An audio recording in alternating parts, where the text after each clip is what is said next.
Hello, my name is Morgan Byrne, and I am our director for our Center for Excellence in Teaching and Learning here at Mount West Community and Technical College. And thank you for watching one of our many resources available as part of our new Faculty Academy resource library. This video will be short, just like the others, but make sure that you understand exactly what you need to do as it pertains to whatever this video is covering. And in this case, it is taking attendance. Now, when it comes to taking attendance here at Mount West, it may be similar to other institutions if you've taught here in West Virginia, but just in case, we're going to hit all of the basics to make sure that we are all on the same page. So you are going to start by going to www.mctc.edu, so just our standard homepage, and you are going to select My MCTC, which is up here in the upper left corner in this top banner. Now, when you reach this page, you're going to see Student Portal and Faculty Portal. You are not a student. Do not worry about the Student Portal. You want faculty. And once you're here, of course, you'll be prompted to sign in. After you've signed in, you will see a series of menus. Now, you can do a lot of different things just from inside this menu. So there will be other videos dedicated to things like navigating through your faculty links, or what the heck is DegreeWorks, or submitting grades. But for right now, we're just focused on attendance. So you will note that right here, and I'll go ahead and make the page a little bigger so you can see, the second link in the faculty links page is attendance tracker, and that is the one that you want to select. So once you've selected attendance tracker, let me make my screen a little bit smaller again. Okay, you are going to see all of the courses that you are either currently teaching, will be teaching, or let's say that you are coming back from summer.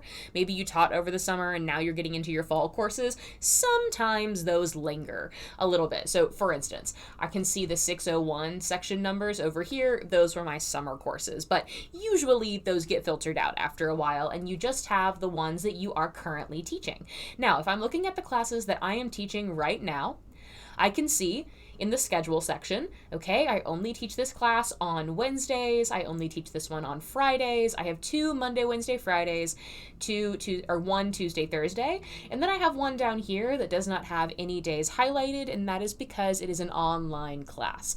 However, you're going to hit the same button regardless of what kind of attendance you want to take, depending on your modality. So all of that's going to be pretty much the same in terms of the button that you hit, because you really only have the one option. Now, I am going to enter a currently inactive course shell just so that I have some bubbles that I can work with a little bit. If I were to enter one of the ones that I am currently teaching, I wouldn't have a new bubble for today because I've already taught my classes for today and for yesterday, so I don't have any new ones to fill in.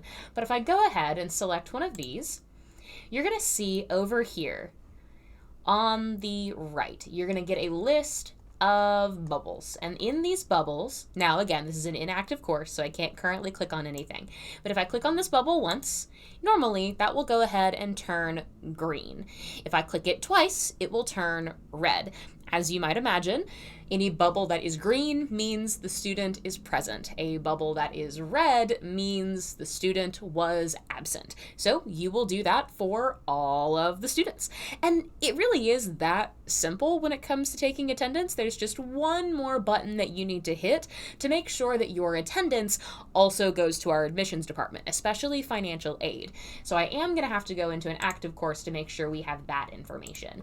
So you can see where I've gone through, and I know I've blurred out a lot of information here, but you can see where I've gone through, I've clicked my bubbles and stuff like that. What I also have to hit to make sure this information goes to our admissions team is this class button right here. So I'm going to hit class and then update CRN last date of attendance. Your attendance is not formally recorded until you've hit that button. Once you've hit that button, you're good to go.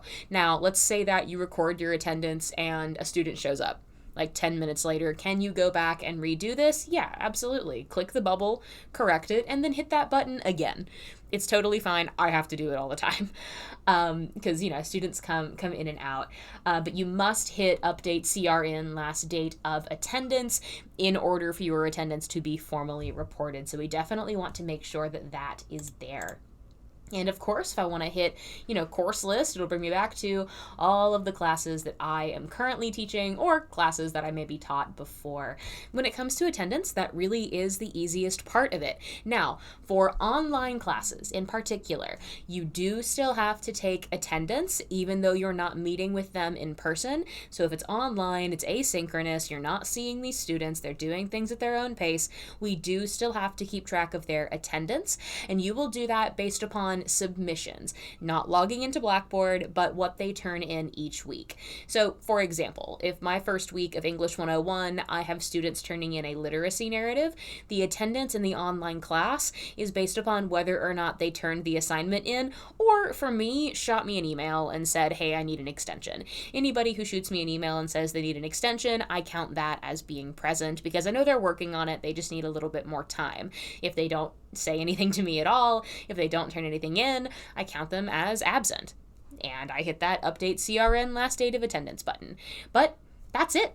That's really how we handle it. When it comes to those online classes, you'll want to select a specific day because you're not going to have assigned days for your course, but you'll decide on that day based upon your department or with your faculty chair, dean, etc. For the English department, for example, we always select Thursdays, but it just kind of depends on what your department wants to do. Ultimately, though, this is it. You fill in the bubbles with green for attendance, red for absence, and then you hit update CRN last date of attendance. That is it. If you have any additional questions, comments, concerns about attendance, make sure to contact your faculty mentor, your chair, your dean, and of course, the Center for Excellence in Teaching and Learning is always here to assist as well. Thank you so much for watching, and have a great day.